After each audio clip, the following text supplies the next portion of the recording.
All right, the last two topics for this review is interval notation and domain and range. So interval notation, you're going to use an open, the parenthesis on this side, this is considered open, not equal to -6, and an 8 with a bracket that's considered closed. You're going to use that for the right side. Here, if I want to write 3 is less than x, we always go left to right, and so 3 is going to be less than all the x's, and it's open because this is not equal to. If this were equal to, we'd use a bracket here, but it's not. All real numbers in interval notation would look like this, and anytime you use infinity, it's always open. Negative infinity is always open. Any kind of infinity is always open.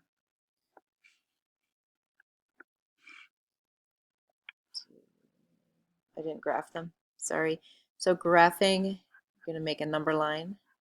You're going to use an open circle at -6 and a closed circle to represent that it equals 8. For this one, we want to use an open circle at 3 and then have the arrow continue to the right forever. To graph all real numbers, it's kind of a silly graph, but you just basically fill in the whole graph.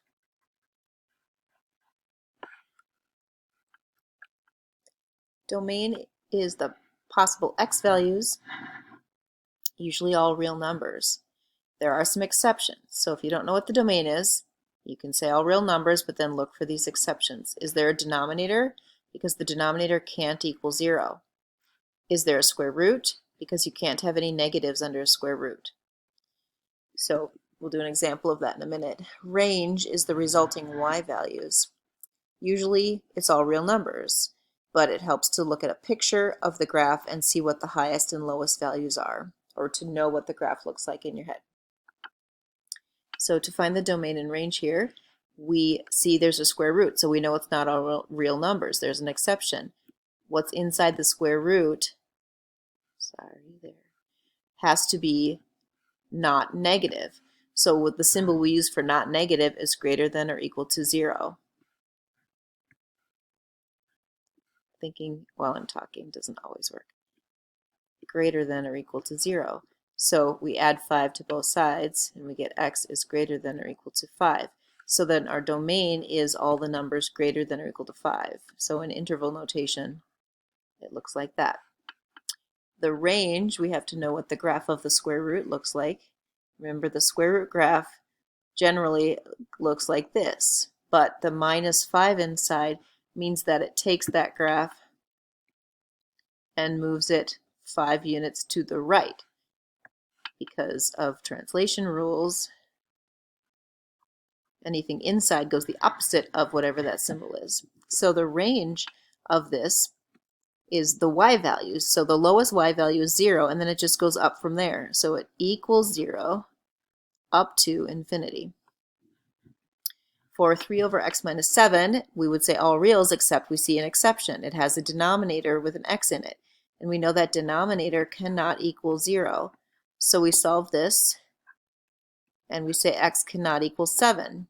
So we can say all reals except 7, but in interval notation, it would be all reals up to 7, not including 7, starting over again after 7, up to infinity.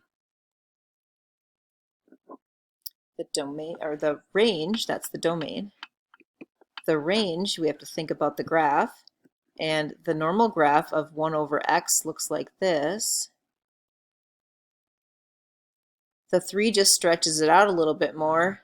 The -7 is the thing that moves it to the right. Again, it's the opposite direction of what you'd think. So it's going to move our graph over 7. 1, 2, 3, 4, 5, 6, 7. So our vertical asymptote, which was the y-axis, is now the line x equals 7. And our branches are still going to stay in the upper right and lower left corners. And so the range is every number except 0, because the graph never equals this 0, but it goes up forever and it goes down forever. So our range is -infinity to 0 and 0 to infinity. And you don't have to put union in here, but you could if you want to be perfectly accurate. But on the AP test, you don't have to write those little union symbols. Think about like -3 cosine x. We know cosine x is the graph that starts at 0, 1 and just kind of keeps doing a roller coaster thingy. So what does the negative do to it? It flips it upside down. So this part's going to be down here, and this peak is going to be up here. So it's going to go opposite like that. And what does the 3 do to it? It stretches it out. So instead of being at 1, it's going to be at -3, and so it's going to be much higher like that. So remember those translation rules. So the domain is all reals because there's nothing like a square root or a vertical asymptote, like tangent would have a vertical asymptote. So the domain is all reals. In interval notation, it's like this. But the range, notice it goes from a -3 to a +3. I have a better graph of that. There's the graph. All right, so that is your review. Your homework is to do 19 to 24 and 26 to 33 in that pre-calculus summer packet. We didn't do it in the summer. And the answers are in Schoology in that pre-calculus folder, day 2. Always check your answers before you fill in the Google form and upload your PDF on the Google form included in that folder. Let me know if you have any questions.